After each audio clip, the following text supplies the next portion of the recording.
Salut mes Nakamas, c'est Doc, j'espère que vous allez bien. Aujourd'hui on va parler de l'épisode 829 qui correspond à la fin du chapitre 859 et au début du chapitre 860. Comme d'habitude, il y a eu quelques petits rajouts, on va en parler tout à l'heure. Et il faut dire que cet épisode était moins bien que les autres épisodes qu'on a eu précédemment. Pourquoi ? Parce qu'on est dans je dirais un mouvement de transition. On a eu la préparation du plan qui a été fait durant la semaine dernière. On l'a eu aussi au début de cet épisode.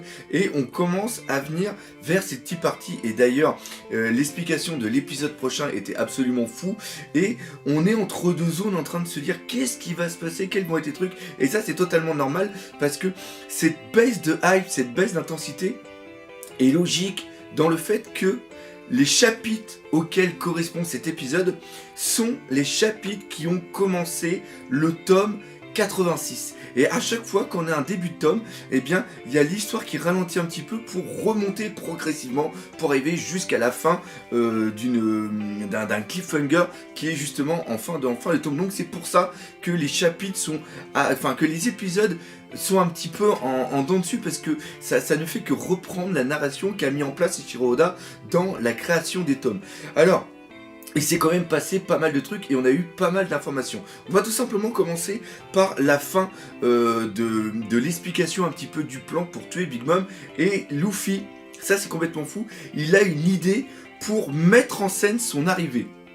Alors, ça peut faire peur parce que c'est ça le pire dans le plan de Capone, c'est-à-dire que la personne qui doit sortir au bon moment, donc le bon moment c'est tout simplement quand Senji va se faire tirer dessus par Pudding et il dit qu'il va pouvoir esquiver, elle va être quand même assez proche, donc au niveau du tir, va quand même falloir avoir un bon timing et c'est le tir qui va donner l'ordre à Luffy d'intervenir pour aller briser le miroir, et c'est le miroir, le portrait, et c'est là-dessus que tout le reste va comment dire, tout va jouer là-dessus. Et merde, je veux dire que même l'équipage se pose pas la question de se dire mais putain ça va foirer, parce que le fait que ça soit Luffy, quand on reprend tout ce que Luffy doit faire, regardez pour ceux qui ont vu tout simplement le film Gold, ils l'ont mis de côté parce qu'ils se sont dit, si lui il connaît le plan, il va faire foirer le plan, et il connaît le plan Luffy, et il est la pièce maîtresse, voilà c'est ça que je cherchais, la pièce maîtresse du truc, donc si ça foire, c'est à cause de Luffy quoi, c'est tellement téléphoné, donc encore une fois, hein, je ne raconte pas ce qui va se passer, hein. Je ne fais que extrapoler, c'est-à-dire que je me remets dans le contexte du chapitre de l'époque, donc voilà, donc se dire que c'est Luffy qui va être la pièce maîtresse du plan, bah franchement ça fait un petit peu peur, donc voilà. Donc après bien sûr tout se termine, ça aussi par contre on sait pourquoi César est ici, pourquoi il est intéressant, parce que c'est lui qui va avoir un miroir et qui va permettre aux personnes de pouvoir partir de la Tea Party, aller dans le monde des miroirs pour après chacun de leur côté pouvoir partir, et donc ils vont pouvoir revenir dans le Sunny grâce au miroir qui va être dans la salle de bain de Nami. Donc ça c'est vraiment très très bon, parce que il y avait quand même cette question, c'est-à-dire que s'ils pètent le miroir, s'ils arrivent à tuer Big Mom, ils vont complètement être encerclés. Parce que ça va être au niveau de la Tea Party, il va y avoir tout le monde qui va être là. Donc pour pouvoir partir, ça va être quand même assez difficile. Et donc là par contre c'est super ingénieux quoi. Le fait de pouvoir utiliser, encore une fois, utiliser une capacité de la famille de Big Mom pour pouvoir s'échapper. Franchement, on voit que Capone BG, c'est quelqu'un qui a l'habitude de faire des assassinats. Il dit aussi que le timing, parce qu'ils ont que 10 secondes, c'est le b.a.-ba, être rapide, c'est le b.a.-ba d'un assassinat. C'est quand même très très fort. Donc voilà, mais encore une fois, hein, il a dans toute son équation qui est super, dans tout son plan machiavélique qu'il a mis en place, il a mis un truc qui est lié au hasard, c'est Luffy. Luffy, je sais pas comment le gérer, voilà, ça va être, je pense que ça va être quand même assez folklorique. Après on a eu quoi ? On a eu tout simplement Senji qui voit le timing et qui dit que vu que c'est lui le marié, il a besoin d'être là, donc il doit revenir. Mais on voit que Mondor, et là c'est vraiment très très bon parce que on a dans les épisodes une utilisation de Mondor qui est pour moi très très bon. Et ça, ça fait plusieurs fois que ça arrive. C'est-à-dire qu'il y a souvent un personnage que dans le manga, au meilleur des cas, je l'aime moyennement. Et là, je peux dire que Mondor, par rapport à son physique, par rapport à ce qu'il fait, je l'aime pas du tout. Et bien ici, il prend de l'importance. Ici, on voit que c'est quelqu'un qui est hyper réfléchi. D'ailleurs, il pense franchement que Opera lui a menti, que c'est-à-dire que le Mugiwara et aussi Nami sont toujours vivants. D'ailleurs, il tente un coup de bluff avec Senji qui est vraiment excellent. Et excusez-moi, toute cette mise en scène qu'il y a dessus est vraiment très très très très bon. Et ça, c'est un plus qui a été rajouté au niveau de l'épisode et qui n'est pas présent dans le manga. C'est-à-dire cette petite conversation qu'il y a entre Mondor et Senji. Et je trouve que ça apporte beaucoup. Mondor est quelqu'un de très très très très très intelligent. Et c'est quelqu'un qu'il va falloir quand même surveiller pour voir un petit peu comment il va interagir après. Mais encore une fois, c'est ça que j'aime bien avec Ishiroda. C'est qu'il crée un personnage qui est d'un premier aspect très repoussant, hein. Habit de clown, un nez complètement horrible, des cheveux qui ressemblent à un... Le mec c'est un épouvantail, voilà c'est ça, c'est ce que je cherchais. Le mec on a l'impression que c'est l'épouvantail dans le Magicien d'Oz. D'ailleurs il y a la petite référence encore une fois par rapport au conte qui est là et Toadland qui prend vie devant toi et il y a quelque chose autour de lui qui est vraiment très très bon. Bon, enfin bref, Senji a quand même réussi à s'en sortir grâce au mec qui ressemble à une auberge. On a une autre information qui n'était pas dans le manga. Il semblerait que Bobine est mort. Ça, c'est quand même... ça met la puce à l'oreille de Mondor. Parce que Mondor se dit, mais merde, qui a pu faire ça? Qui est assez fou pour tuer quelqu'un ici? Ça peut pas être les Vinsmoke. Les Vinsmoke ont besoin de se marier, donc ils vont pas faire une connerie, donc il ne reste que les éléments perturbateurs qui sont les Mugiwara. Mais encore une fois, ils ne pensent pas que la trahison peut venir d'alliés. C'est ça qui est... Encore une fois, on voit la mentalité, on voit que les gens essaient quand même de se voiler la face. On voit qu'il y a des tensions au niveau de la famille, on voit qu'il y a des trucs qui vont pas, mais Mondor va chercher les coupables à l'extérieur. Il va pas essayer de remettre en question un petit peu tout ce qui est en train de se passer. Donc encore une fois, il y a ça qui est mis en place dans cet épisode, justement dans l'animation, qui vient mettre cette suspicion qui n'était peut-être pas présente dans le manga. Big Mom aussi est très très bien traité. On voit que c'est une enfant, quoi. On voit qu'elle évolue pas, qu'elle est assez pas lunatique, mais elle est bipolaire, quoi. Elle va être super triste parce que son squelette il est mort et tout de suite on a qu'à lui dire oui mais là aujourd'hui ça va être la tea party, il va y avoir un beau gâteau de mariage, et là tout de suite elle devient complètement folle. C'est typiquement un enfant va être triste, t'as juste qu'à lui faire voir quelque chose d'autre, il va complètement oublier sa tristesse. Et encore une fois, il y a un jeu sur la construction du personnage qui est pour moi qui est vraiment tout très très très bon. Il y a toute la folie inhérente au personnage et même à cet arc qui reprend encore une fois énormément de contes. C'est vraiment très très très bien fait. L'autre chose aussi, parce que c'est ça qui a été bien avec cet épisode, c'est que moi quand je l'ai regardé une première fois, c'est un épisode que j'ai trouvé moyen et je me suis dit je vais être obligé de le re-regarder après que j'ai lu le chapitre. Et quand je l'ai regardé une nouvelle fois et quand j'ai surtout lu le chapitre, et ben je me suis aperçu qu'encore une fois il y a pas mal de choses qui ont été mises dans le manga et qui ont été très très bien remis en scène ici dans cet épisode. C'est tout simplement Jinbei. Il y a le speech qu'il y a eu. Donc ça c'est une sorte de mini flashback qui a été mis en place avec son équipage. Donc là il dit bien qu'il va quitter l'équipage, il dit bien que il va rejoindre les Mugiwara, et là on comprend pourquoi il a pas dit à Big Mom, parce que c'est ça le pire. Ce qui est le pire, c'est que là il est en train de trahir Big Mom. Et il a pas eu au début on pensait qu'il avait pas eu le courage de quitter, parce qu'il a dit à Big Mom oui il faut que je t'annonce que je vais te quitter, donc elle a dit bon bah ok, mais si tu me quittes il faut obligatoirement que je te prenne quelque chose. Et on pensait que quand il allait tourner la roue, il allait perdre quelque chose, il allait perdre une espérance de vie. On pensait que les chiffres étaient justement le nombre d'années ou le nombre de semaines ou le nombre de mois qu'il allait perdre à son espérance de vie. Quand on voyait la tête, les bras, les jambes, on pensait que ça allait être aussi des morceaux de corps. Et bien en vérité ce n'est pas lui qui allait perdre en tant que tel. C'est lui et son équipage. Et on sait comment est Jinbei. Jinbei, il est capable de se sacrifier lui pour les autres, et c'est totalement ce qu'on voit, ce qu'il a fait tout au long de sa vie. Il a failli se sacrifier pour Ace, il a failli se sacrifier justement pour Luffy. C'est quelqu'un qui a énormément de conviction. Il est rentré au niveau des Shichibukai pour justement protéger l'île des hommes poissons par rapport aux autres humains. Vu qu'il était Shichibukai, il avait cette liaison avec le gouvernement mondial, et on voit que tout ce qu'il fait, c'est par rapport aux autres, et qu'il n'est pas capable de mettre sa vie en jeu. Enfin, il n'est pas capable d'accepter la mort des autres avec la sienne. Et c'est vraiment très très bon, parce que ça rend encore plus la noblesse du personnage, et c'est pour ça.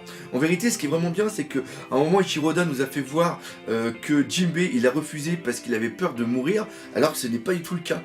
Il n'a pas accepté parce qu'il ne voulait pas que le reste de son équipage meure avec lui. Et ça, c'est très important.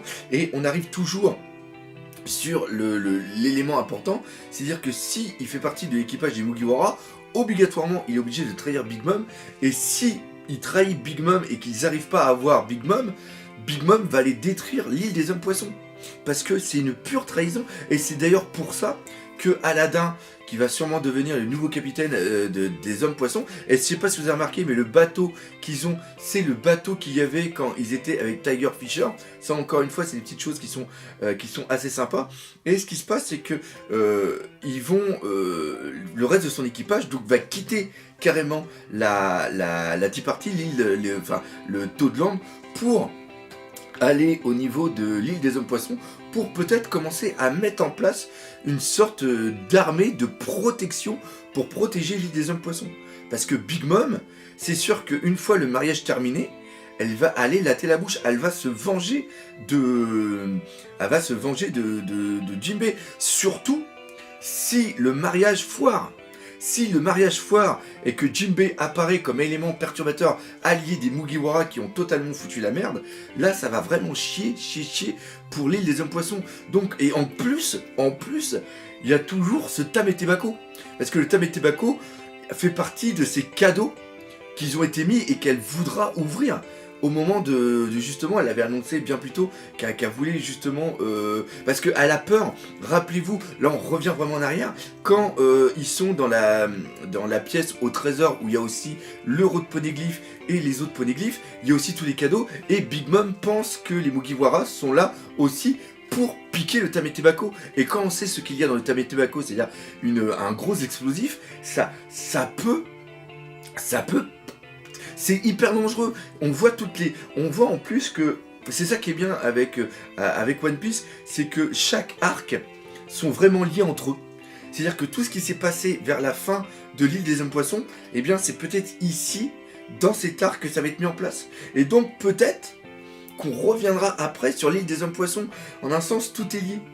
Et quand on sait en plus que la Shirahoshi va partir à la rêverie, parce que c'était pour ça qu'avaient été fait justement les pétitions, eh bien on se dit que là, il y a un truc qui est en train de se créer. Ce qui va se passer à Toadland, si ça explose, si ça devient un truc complètement bordélique, il va y avoir des répercussions partout dans le monde de One Piece. Et c'est ça qui est cool. Voilà, c'est vraiment j'adore la construction de One Piece. Franchement, c'est un truc qui me fait supra plaisir. Bon, puis on va aussi parler des idiots, hein. On va tout simplement parler des Vinsmoke, eux qui par contre n'ont absolument rien capté. Ils pensent que ça va être le plus beau jour de leur vie, tout simplement grâce au déchet qui va se marier avec Pudding, et donc à partir de là ils vont faire partie de l'équipage de Big Mom et ils vont avoir le pavillon de Big Mom, donc ils vont pouvoir retourner à North Blue et sous la protection de Big Mom ils vont pouvoir attaquer tout North Blue et devenir le roi tout simplement de North Blue. Donc encore une fois, il y a cette chose où tu vois des trucs qui sont hyper machiavéliques, qui sont prévenus de longue date, et après tu vois eux, les Vinsmoke, qui ont absolument rien compris. D'ailleurs, la seule qui a compris la chose va en plus se taire, parce qu'elle est en train de se dire: Senji, pourquoi tu es parti? T'aurais dû partir. Nous, on va mourir, parce que de toute façon, on le mérite, et voilà quoi. Donc, encore une fois, il y a tout ça, et c'est ça qui est bien, parce que cet épisode de transition était ici et il annonce toutes les futures possibilités qu'il va y avoir dans cette petite partie. Et moi, je sais ce qui va se passer et c'est de la folie pure. J'ai trop hâte, j'ai trop hâte que ça arrive. Et dire que ça fait un an qu'on a eu les chapitres qui sont en lien avec cet épisode, c'est fou.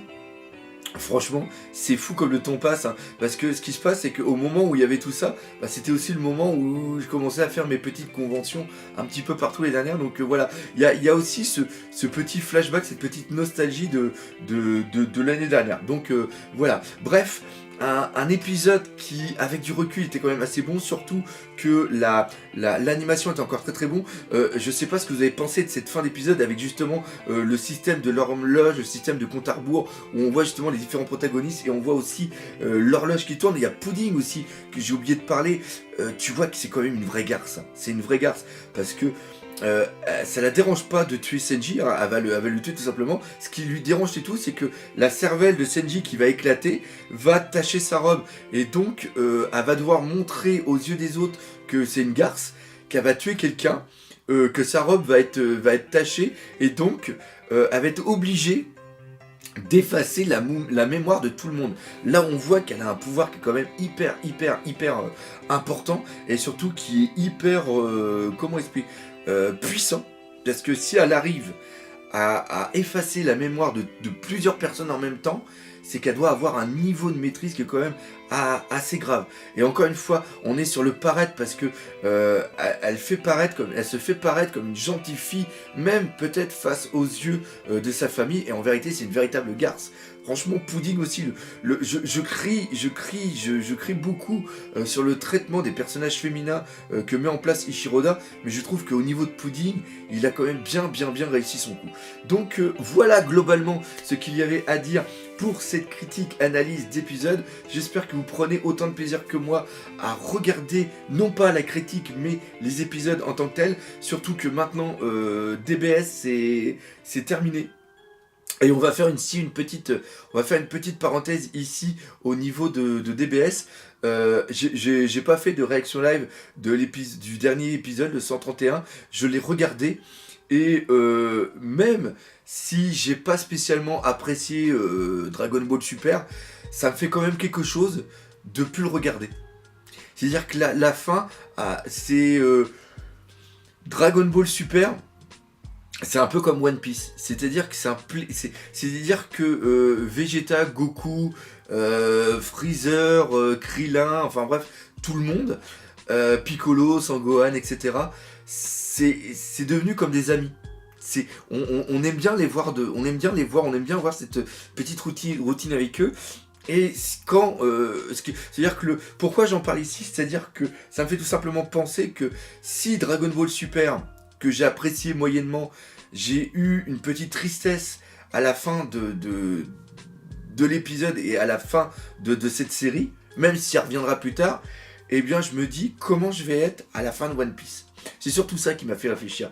Donc voilà, c'était le petit truc. Bon, on arrête ici la vidéo, et surtout n'oubliez pas le principal, One Piece, c'est la vie. Allez, salut mes nakamas.